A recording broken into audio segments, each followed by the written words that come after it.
Hakim-Hakim pasal 18. Patung sembahan Mika dirampas oleh Bani Dan.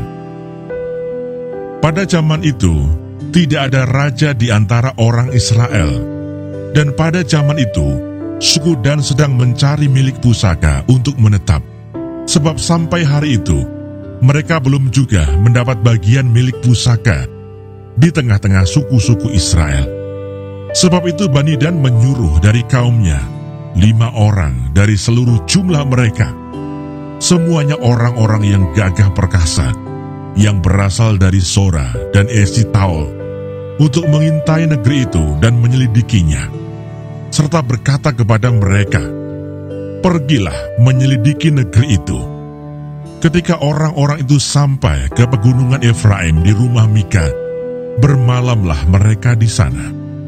Ketika mereka ada dekat rumah Mika itu, dikenal merekalah logat orang muda suku Lewi itu.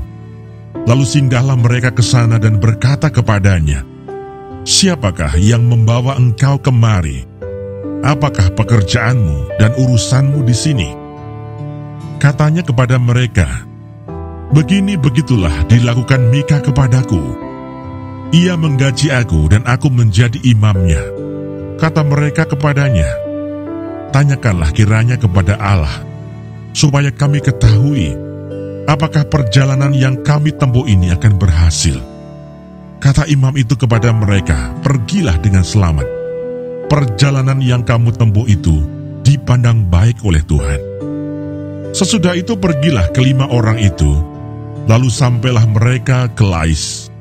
Dilihatnya merekalah bahwa rakyat yang diam di sana hidup dengan tenteram menurut adat orang Sidon, aman dan tenteram.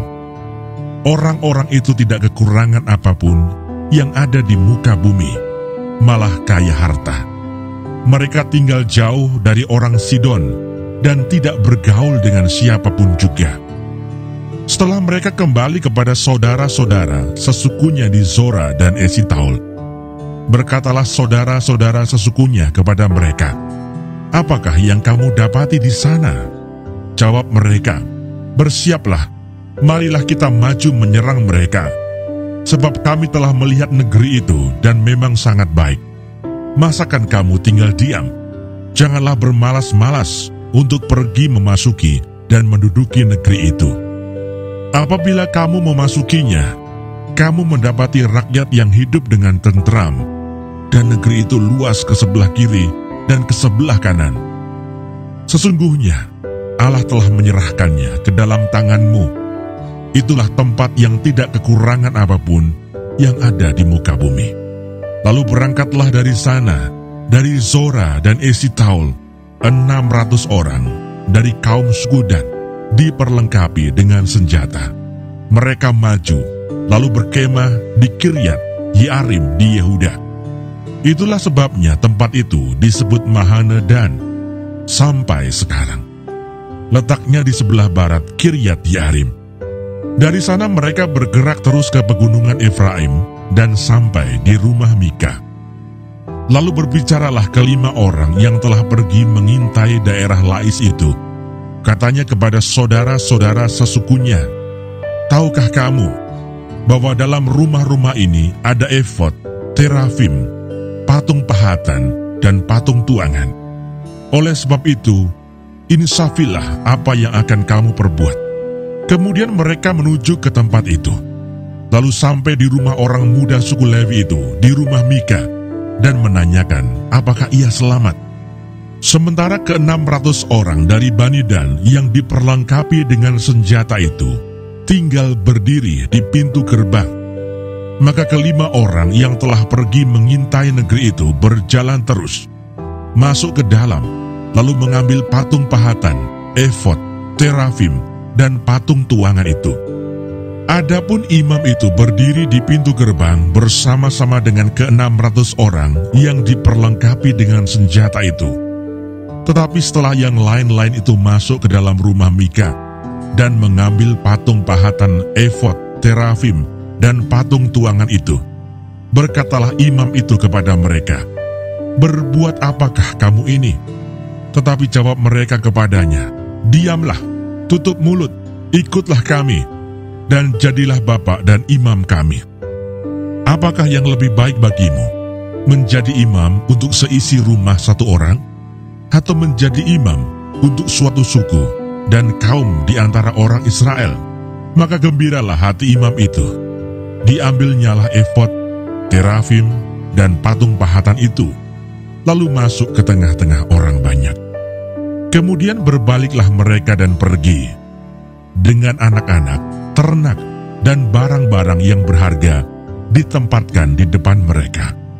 Ketika mereka telah jauh dari rumah Mika, dikerahkanlah orang-orang dari rumah-rumah yang di dekat rumah Mika, dan orang-orang itu mengejar Bani Dan itu. Mereka memanggil-manggil Bani Dan, maka berbaliklah orang-orang itu dan berkata kepada Mika, "Mau apa engkau dengan mengerahkan orang?" Lalu jawabnya, "Allahku yang kubuat serta imam juga kamu ambil, lalu kamu pergi. Apakah lagi yang masih tinggal padaku? Bagaimana perkataanmu itu kepadaku? Mau apa engkau?" Berkatalah Bani Dan kepadanya, "Janganlah suaramu kedengaran lagi kepada kami. Nanti ada orang yang menyerang engkau karena sakit hati, dan dengan demikian engkau serta seisi rumahmu kehilangan nyawa." Lalu Bani Dan melanjutkan perjalanannya, dan Mika, setelah dilihatnya mereka itu lebih kuat daripadanya, berpalinglah ia pulang ke rumahnya. Lalu Bani Dan dengan membawa barang-barang yang dibuat Mika, juga imamnya, mendatangi Lais, yakni rakyat yang hidup dengan aman dan tentram. Mereka memukul orang-orang itu dengan mata pedang, dan kotanya dibakar. Tidak ada orang yang datang menolong, sebab kota itu jauh dari Sidon, dan orang-orang kota itu tidak bergaul dengan siapapun juga. Letak kota itu di lembah Bet Rehob. Kemudian Bani Dan membangun kota itu kembali dan diam di sana. Mereka menamai kota itu Dan, menurut nama bapa leluhur mereka, yakni Dan, yang lahir bagi Israel. Tetapi nama kota itu dahulu adalah Lais. Bani Dan menegakkan bagi mereka sendiri patung pahatan itu. Lalu Yonatan bin Gersom bin Musa bersama-sama dengan anak-anaknya menjadi imam bagi suku Dan, sampai penduduk negeri itu diangkut sebagai orang buangan. Demikianlah mereka menempatkan bagi mereka sendiri patung pahatan yang telah dibuat Mika itu, dan patung itu ada di sana selama rumah Allah ada di Silo.